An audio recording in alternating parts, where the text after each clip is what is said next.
Pessoal, vamos lá, dia 21 de setembro, falar o que foi notícia hoje.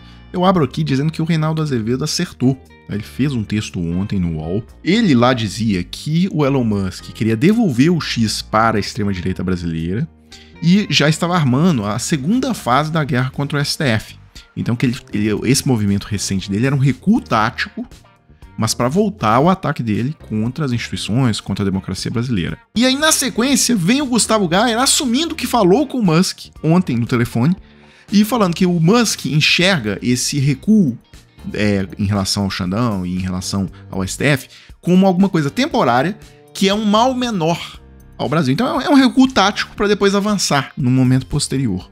Bem, lembrando, a gente está falando aqui dessa notícia que o Elon Musk indicou um representante para o X, né, para o Twitter no Brasil.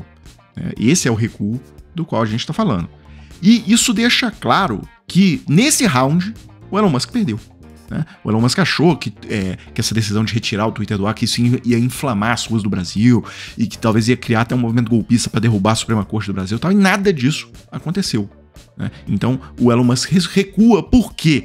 Porque a própria extrema-direita brasileira está sentindo falta do X. O X é uma plataforma, o Twitter virou uma plataforma da extrema-direita.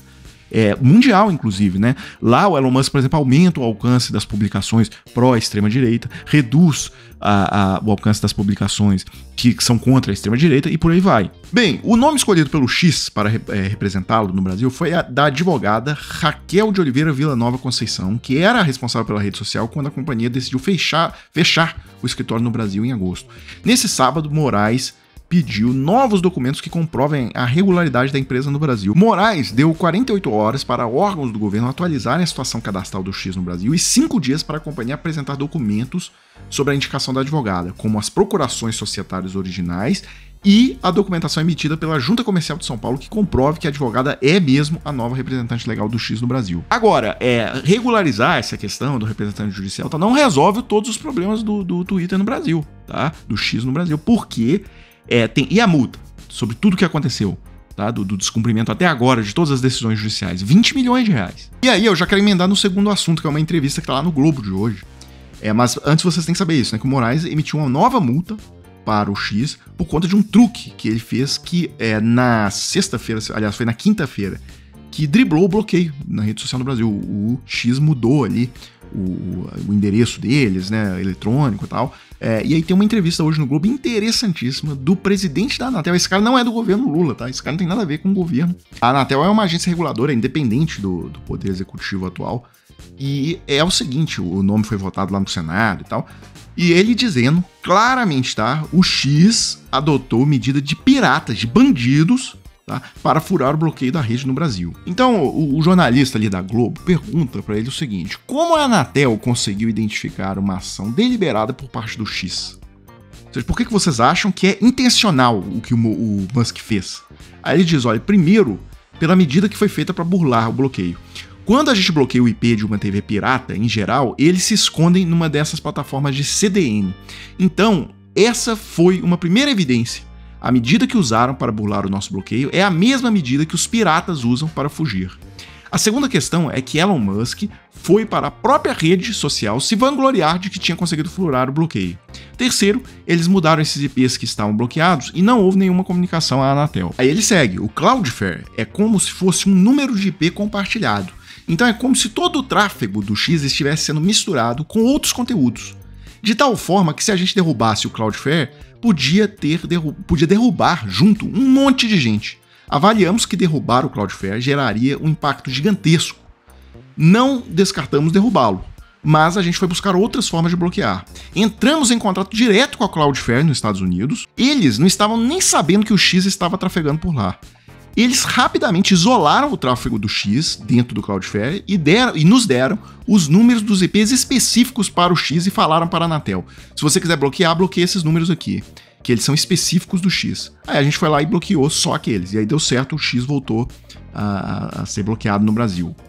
Isso foi na sexta-feira. Aí a jornalista da Globo lá pergunta pro cara, pro presidente da Anatel, mas o que impede eles de tomarem essa medida de novo? Mudarem lá o IP de novo, usarem esse dispositivo? Aí ele diz, imagina que eles mudem para um CDN do Google e que eu ligue lá para o Google e que eles falem, olha, eu não vou colaborar, isso aí não tá na minha jurisdição, eu sou regido pelas leis da Califórnia, etc. Aí o cara da Anatel diz, e aí, o que eu vou fazer? Aí eu vou ter que derrubar o Google no Brasil.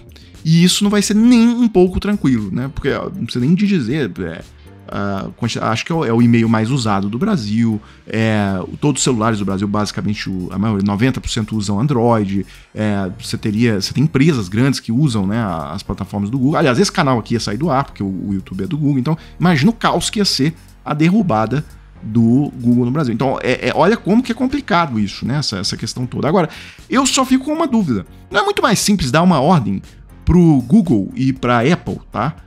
Derrubar o aplicativo do X no Android, o aplicativo do X no Brasil, tá? Na Play Store do Brasil e na Apple Store aqui do Brasil. Derrubar o aplicativo na loja? Porque se você fizer isso, você bloqueia o acesso. Enfim, só uma dúvida que ficou aqui. Se eu fosse jornalista da Globo, que estivesse fazendo essa entrevista, teria sido a primeira pergunta. Mas vamos seguir aqui, porque tem uma matéria na Folha hoje que mostra que tem mais coisas podres acontecendo relacionadas a Elon Musk e tal. Olha só, Starlink cobra faturas em Dublin, na Irlanda, e encarece serviços no Brasil após bloqueio de contas. Mudança deixa a assinatura cerca de 10% mais cara, com variação do dólar e IOF. Empresa tem finanças congeladas no Brasil desde agosto. Eles falam aqui, né, um cliente com plano residencial da Starlink disse que o preço saltou de R$ 235 em agosto para R$ 256 neste mês. E aí o ponto central aqui é o seguinte, que vocês têm que perceber, pessoal. Assim, isso aqui é um drible, óbvio, né? Ele tá mandando as pessoas fazerem uma remessa internacional para pagar a Starlink direto na Irlanda, ao invés de emitir um bloqueio no Brasil, porque as contas aqui no Brasil estão bloqueadas. A questão é a seguinte, ele vai acertar a situação dele com a lei aqui no Brasil? Esse é o ponto. Isso aqui é central.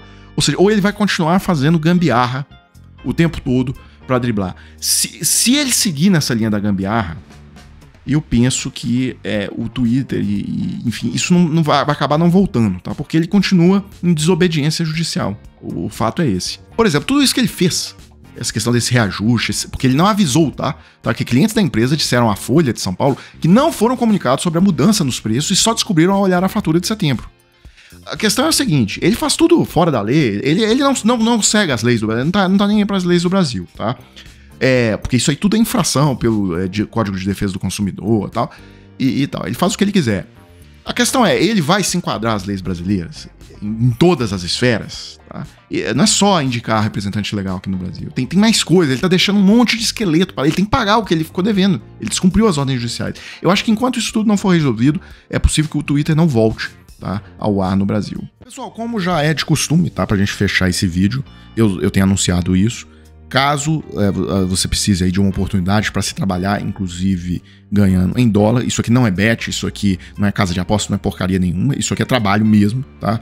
Para ganhar dinheiro de verdade. Se você tiver precisando e tiver a curiosidade, eu vou deixar o link na descrição desse vídeo. Bem, dessa forma eu termino o vídeo agora, pessoal. Se você gosta do nosso trabalho, quiser contribuir com alguma coisa, tá aí a nossa chave Pix na tela e a gente volta em uma próxima oportunidade.